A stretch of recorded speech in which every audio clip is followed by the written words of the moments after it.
when we talk about things like iMessages, or I get the pushback that, oh, I don't want to put my emotions on my kids. But what I always say is like, our kids know our emotions anyway, Yeah. right? We're not fooling them.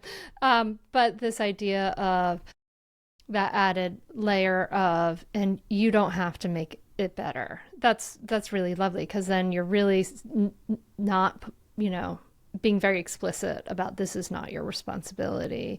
Thank you, you know, for being here. I love you. I'm sad.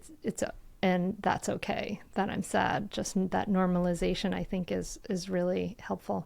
Yeah. And then we can do the same for them, right? Yeah. When they're sad, when my kids were really young, before I really learned about this, the minute they were uncomfortable, I was uncomfortable.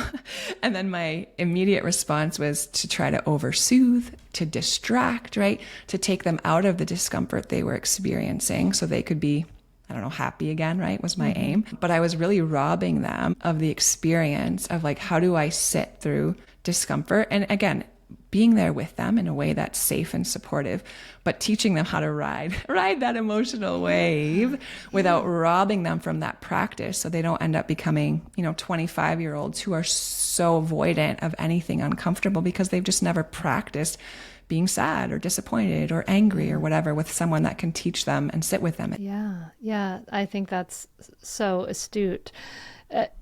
Of course, they need that, right? And we're seeing the effects of too much protectiveness from emotions. Like when kids get to college, um, there's an uptick in suicide, things like that. I mean, it can have big effects to just protect your kids too much and then have them get out in the world. So yes, they need to feel all the uncomfortable feelings, and we we need to feel some discomfort in our life.